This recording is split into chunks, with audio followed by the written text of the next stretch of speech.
ভাগে ভাগ করবেন। একদল ইমানদার আর একদল হলো বেঈমান। যারা ইমান ছাড়া দুনিয়া থেকে বিদায় হয়েছে তারা দাঁড়াবে বাম কাতারে। আর যাররা পরিমাণ সরিষার দানা পরিমাণ ইমান নিয়েও যদি কেউ দুনিয়া ছাড়ে তারা দাঁড়াবে ডান কাতারে।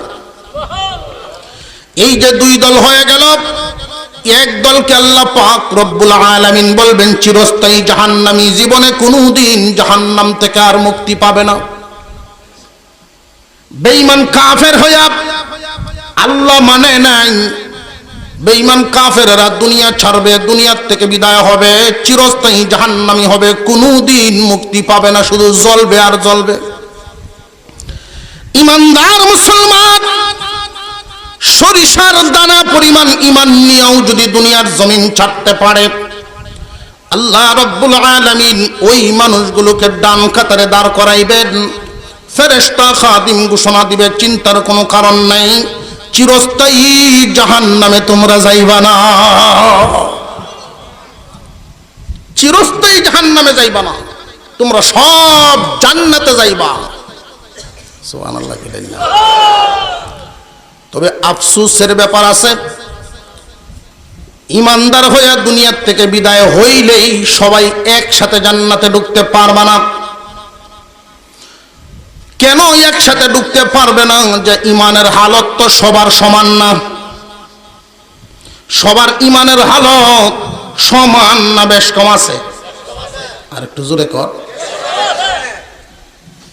যার ইমানের হালত যে অবস্থা, এটার প্রভাব পড়ে আমলে, তার আমলের অবস্থা এরকম।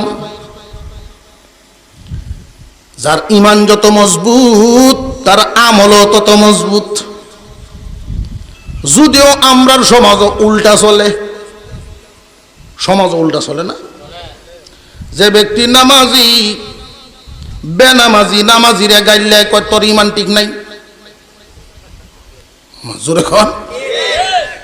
বেনামাজি গাইলে নামাজিরে কয় তোর ইমানটা ঠিক নাই। যে তোরটা কেমন? কয় আমারটা খুব শক্ত। আমরার ইমান শক্ত আছে, সে হাড়ের ভাত দিলেও ইমান ভাঙতো না। যেই ইমানে তোমারে মসজিদে নিতে পারে না, ওই ইমানে তোমারে কত দূর নিব?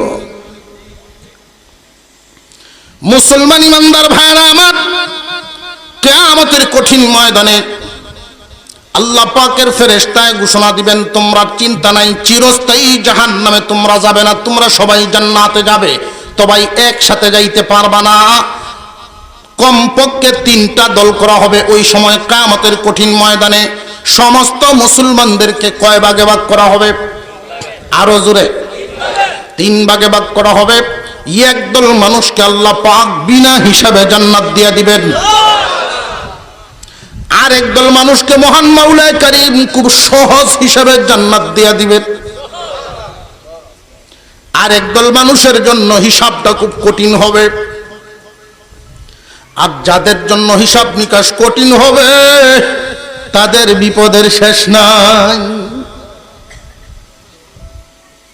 এখন আমাদের বুঝার দরকার কোন দল বিনা হিসাবে যাবে, কোন দল সহজ হিসাবে যাবে, আর কোন দল খুব কঠিন হিসাব চুকাইতে হবে।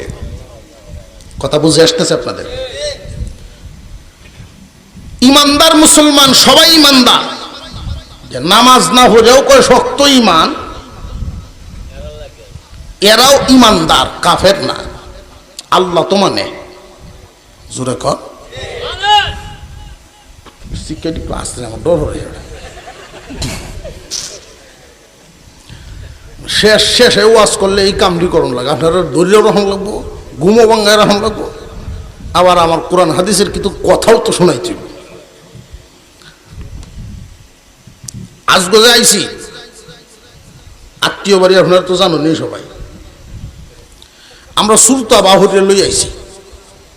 জানি তো কবিরাজের দিবস হওয়ার শেষে শ্রুতা লই আইছে আমার মামু বাইক না বাপ পুত সব মিলিয়া।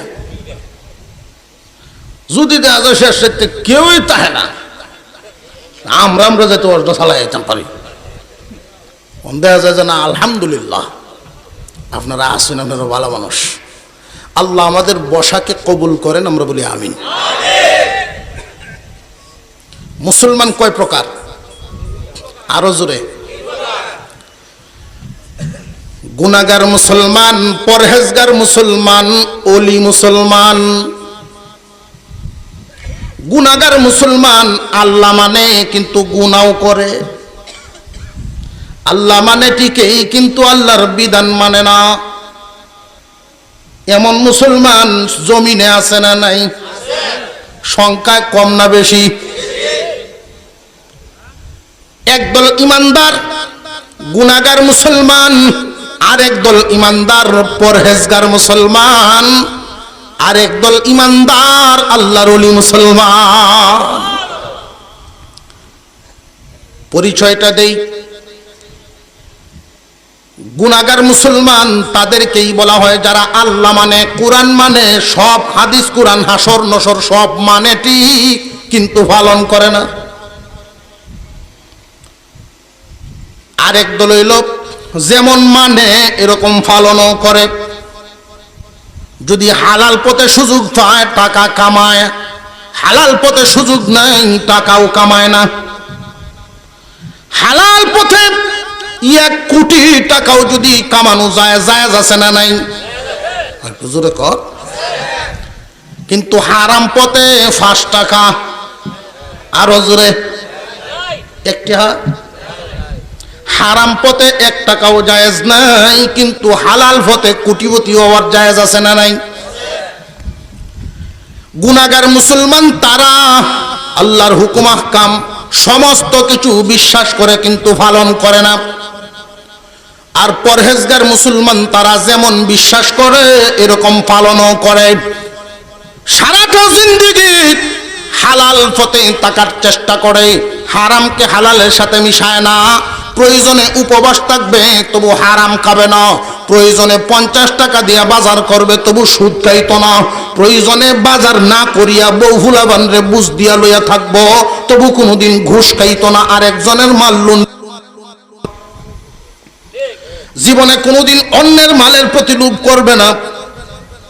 আর যদি গুনাহগার হয় তাহলে অন্যের মালের প্রতি লোভ আছে, হালালও খায় হারামও খায়, আউরো গেলে গাছও কাটে, সুযোগ হইলে দানও কাটে। আরো জোরে কর। দুধ বেচার সময় গুনাহগার মুসলমান হইল দুধ বেচার সময় দুধও বেচে, সুযোগ পাইলে একটু পানিও বেচে, দুধের সাথে মিশায় পানি বেচুন না। গুনাহগার মুসলমান যারা তারা যদি আরেকজনের বাড়িতে কাজও যায়, ক্ষেতটা যদি সুখে লয় তাহলে একরকম হিসাব, কতক্ষণে ফাতলা ফাতলা মারি আয় টারবো, আছে না নাই? আর যদি রুজে যায় তাহলে বিড়ি টিড়ি টাইনে কোন রকম দিন ভর হরণ, আছে না নাই? গুনাহগার মুসলমান। কিন্তু পরহেজগার মুসলমান চিন্তা করবে হালাল পথে থাকতে হবে, আর একজনের মালটা আমি কেন নেব? আইল কাটার সময়, আইলটা ছাটার সময় চিন্তা ভাবনা করবে আমি যে কুদালটা ধরলাম আমার জায়গাত আছে না নাই, এটা চিন্তা করব। আপনার মাদ্রাসা ইসলাম একদিন ওরা না না আমার এই আউরে দিল হয়ে গেছে, ওরা দেখছিলাম একটা আইল মানুষের মাথা কামাইলে যেরকম কামায় ওরা ছাটার আছে দিছে, কারো থেকে দেখছি কত কারিগরটা এরকম একটা সাডুইয়া। এই জাতের লোক যারা আছে এবারে দেখলে ফায়ারে নিব, আমার আইলে একটু সাইড থেকে যাও। এই সমস্ত লোক 1 কাটা ক্যাত কিনলে কয়েক বছর পরে এটা 1.5 হইব, খালি পারবো। এরকম খাসলত আছে না নাই? সমাজে আরো একদল মানুষ আছে দেখবেন গুমতো উঠে খালি চিন্তা করবো মানুষের দেখেনি না দেখে না, সুযোগ পাইলেই সিম ডে লইয়া খালি গুতাগুতি করবো। সিম ডে দেখবেন লড়াই আছে, আমি না মা পেত হয়ে গেছে এক কানো দেখবেন লড়াই আছে। কেউ কি জীবনে কোনোদিন সম্পদ লইয়া কবরে গেছে নাকি? আর দুনিয়ার সম্পদ লইয়া কবর গেলেই কি? কেউ যদি বাপের খুব বেশি মহব্বত করে চিন্তা করে যে আব্বা তুমি মরিয়াই যখন গেছো গা, তোমারে আর কিতা দিয়াম, 1 কোটি টাকা তোমার সাথে দিয়া দিছি, আর একটা উক্কা দিছি। ওইখানে গেলে টাকা আর উক্কা চলবো নি? দুনিয়াতে যেমন টাকার দাম, আখেরাতে তেমন নেই।